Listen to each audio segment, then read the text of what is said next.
Hello everyone. Welcome to the first part of Would You Still Love Me If I Was a Worm challenge. And also please welcome the new Polyship into the roster, SakuAtsuAranKita.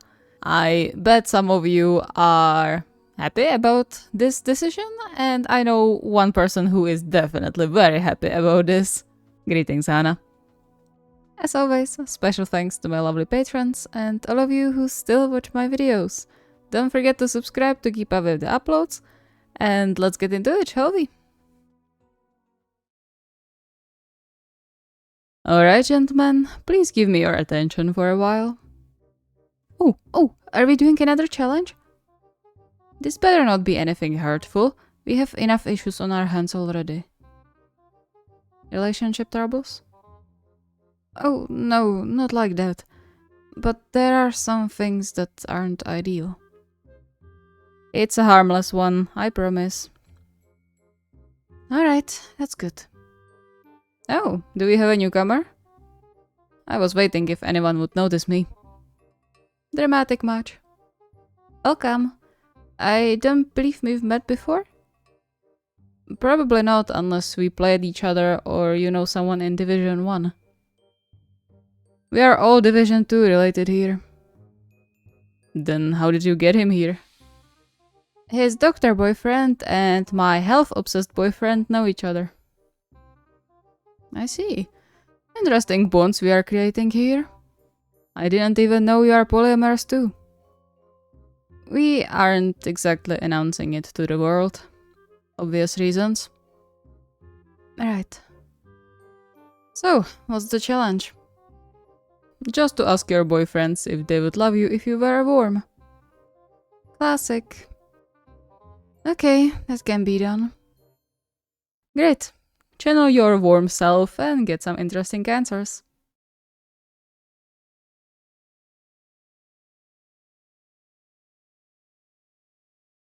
Yamagata really didn't have to press him too hard to join the Polyam group chat.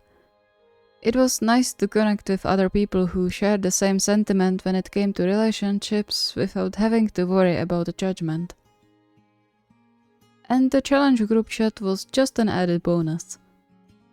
He missed doing all kinds of shenanigans with Osamu, and while he wouldn't call this a mischief per se, he couldn't wait to dive into more challenges later on.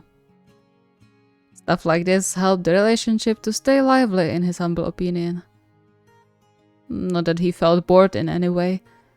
Sure, Aran and especially Kita were rather old souls when it came to everyday life, but that didn't mean he didn't have the best time sharing his life with them.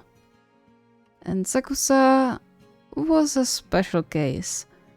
The black cat of their family, one might say. Pushing those thoughts into the back of his mind to get back to them later on, he jumped up and rushed outside of their farmhouse to look around for Aran, since he was supposed to be the closest right now, tending to their patch of vegetables.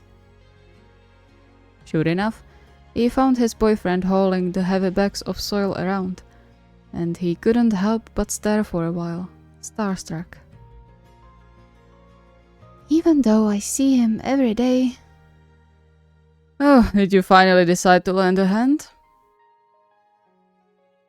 Atsumu pouted and motioned to his hand still stuck in plaster, a remnant of their last match where he accidentally put his hand too much under his body during a dive. I'm injured, remember? I'm supposed to be moral support. Yeah, because you would definitely help if you weren't injured, huh? Atsumu gasped, deeply offended by the implication, almost missing the light tuck of smile in the corner of Aran's lips. He huffed and crossed his arms over his chest, regretting it almost immediately when his wrist moved in a weird way and sent a jolt of pain through his whole arm. And here I thought you would be compassionate. Alright, I'm sorry. He put the bag down and headed over to Atsumu, gently ruffling his hair while leaving a kiss on his cheek. How can I atone for such offense? You can answer my question.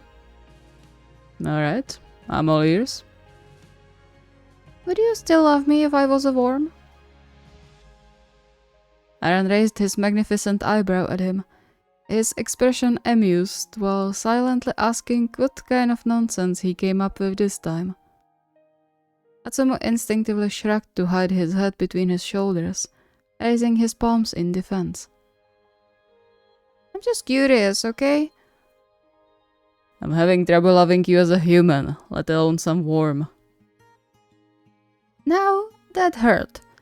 Not really, but it did. Atsumu laid his palm against his heart, more offended than ever before. Even more than when Sakusa let out a little ew when he confessed the first time. How could you hurt me this much? Your beloved boyfriend and oldest, bestest friend. Snickering quietly, Aran shook his head and gently flicked Atsumu's forehead. Shush, you know I love you. Your form has little to nothing to do with it. Aw, Aran-kun. He threw himself around Aran's neck, the vibration of the other man's laugh sending pleasant jolts through his skin. Now, don't hurt yourself again. I'm not going through the whole kiss it better thing again. But why? You don't want me to get better sooner? I do, but that's just childish. Atsumu's protests got swallowed by Aran's lips, much to his delight. He still couldn't believe he got to share his life with his two biggest crushes, spending it as their boyfriend nonetheless. It was a little spooky since Aran and Kita were also his role models growing up, but in the end, they knew him better than anyone else. He couldn't possibly surprise them in any way. How about we make some drinks for the two, I bet they are parched after all that work. Sounds good.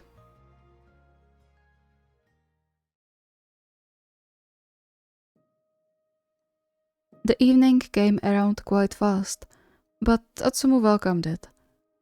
Unlike usual when he didn't want the day to end, he couldn't wait to finally have a moment alone with Kita and Sakusa, since the two men spent the entire afternoon working on the fields without a break. Now, Kita was used to that, Atsumu knew, but looking at Sakusa's exhausted expression as he excused himself to the bathroom, he couldn't help but pity him. It was a big change from his life in the city. Atsumu, sit down or you'll carry our sleep out tonight. Blinking in confusion, Atsumu automatically did what Kita told him to, earning a soft smile. A quick look around told him they were now alone in the living room, as Aran moved himself to the kitchen to start making dinner for them. An ideal opportunity to do the challenge then. Shinsuke? The given name still didn't roll well off his tongue, even 4 months after Kita asked him to use it. After all those years of looking up to Kita, he couldn't fathom calling him by his first name. It was strange, but he understood that since they were together, calling him Kita-san like he used to would steal away the intimacy of their relationship. Kita smiled a bit wider then, tilting his head. Yes? Can I have a question? Of course. Why couldn't you? Okay, you love me, right? Kita's eyes twinkled in amusement at that. As far as I know, yes. Why? Would you still love me if I was a worm? Asking Kita something like that seemed childish, but he was actually the one whose answer he was curious about the most, exactly because the question was so childish. Shaking his head, Kita settled down next to him and gently elbowed him into his ribs. What were you watching this time? Atsumu blushed since the question clearly hinted at his wild dreams a few weeks prior that forced his boyfriends to stay awake for long minutes to convince him he didn't actually turn into a swamp monster. Nothing. It's a question as old as time. Kita chuckled, which Atsumu discovered was one of the most beautiful sounds he had ever heard. Sure. So, would you? If you were an earthworm, then yes. Those are useful at the farm. Oh, so you would only love me if I was useful? That's actually exactly what I expected you to say, weirdly enough. He had to look a little dejected, though, as Kita then pulled him to his side and kissed his temple. Don't take it personally. The human you is lovable under most circumstances. Atsumu decided not to dwell on the most part of the sentence too much, and instead snuggled closer to Kita, enjoying the warm, pleasant hug. It made him feel like a kid able to hug his idol sometimes, though Kita would definitely scold him for thinking that if he knew. They were equal now, boyfriends regardless of their seniority, and it still made Atsumu giddy sometimes. Well, most of the times. At least I will be helping you on the farm, even in a worm form. That's the spirit. Hey lovebirds, how about lending a hand with dinner, With a soft whine, Atsumu reluctantly let go of Kita, earning another, proper kiss this time, before they both headed to aid Aran in the kitchen.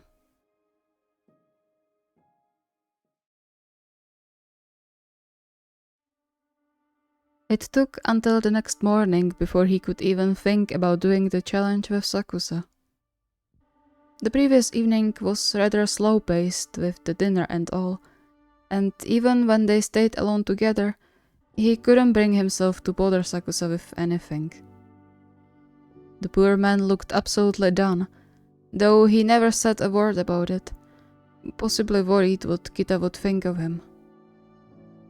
Unbeknownst to him, Kita wasn't the type to scoff at others for needing a break or for being tired after half a day of physical labor. Atsumu made a mental note to tell Sakusa just that, but he didn't get to it at all last night. Maybe this time around.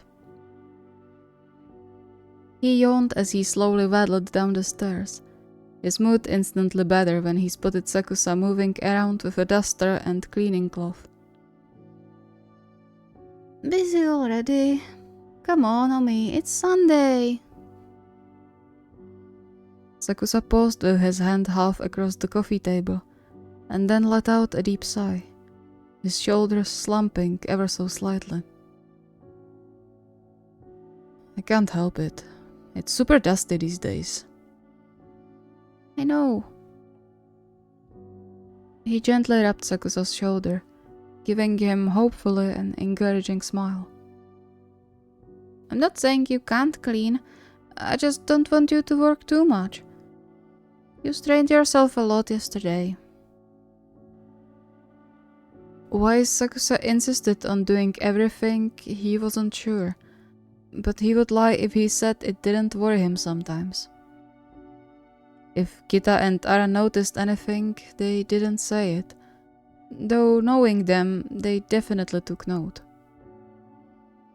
However, Atsumu wouldn't be surprised if they didn't know how to approach Sakusa regarding that, since they hadn't known him for that long. Meaning, it was up to him to figure out what was wrong, because something definitely was.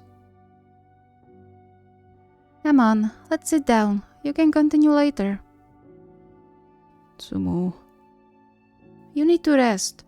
Don't think I didn't notice you wiggling around the whole night. He meant it as a light-hearted jab, but the way Sakusa's face fell, weighed down with what could only be guilt, told him that his previous hunch was correct. How bad it was, he didn't know yet, but he would be damned if he let his boyfriend suffer alone. Come on, I have something to ask you. Sakusa stilled, and then finally sat down next to Atsumu. Okay. Would you still love me if I was a worm? The moment the word worm registered, Sakusa visibly froze, his face twisting briefly in what Atsumu knew was disgust. He didn't take it personally, not really, and reached up to cup Sakusa's cheeks. Shh, it's fine, it's just a stupid trend. You don't have to answer. I know you hate all the crawlies and stuff. He should have known it would come to this. It would be the same as ask him whether he would like him as a speck of dust or a germ. If Sakusa hated something more than mess, it was insect and similar. Sakusa stayed silent for a while before he looked away. I guess I could make an exception. His voice was so quiet, Atsumu wasn't entirely sure if he heard the words at all at first. The short moment of shock was soon gone, replaced by joy. Really? You would? Just because of me? Oh me. Sakusa flinched and perhaps instinctively pulled away as Atsumu tried to throw himself around him, putting his hand in between them. Stop, please. Just because I would tolerate you as a worm doesn't mean you can jump at me out of nowhere. Somewhat disappointed, but not at all surprised, Atsumu pulled back, opting for entwining their fingers together instead. Alright. I love you too, you know that? Yeah. Okay. Have you had breakfast yet? I'm starving. Let's make something, He grinned and pulled Sakusa back to his feet, dragging him into the kitchen with numerous ideas on what to make swirling in his mind. He didn't have high expectations of the challenge, but it didn't disappoint. It was indeed rather reassuring to hear his boyfriends would still love him, even in another form. And that they loved him still in his current human form. Thank you so much for watching. I hope you enjoyed. And I especially hope you enjoy the new addition to the Polyship roster.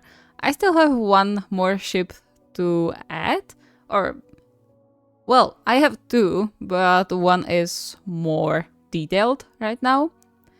Also, I want to say we are even with Nerdenekuma right now, but I think I infected them with more Polyships than they infected me, so still not there.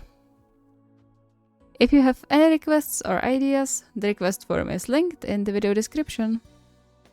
See you next time.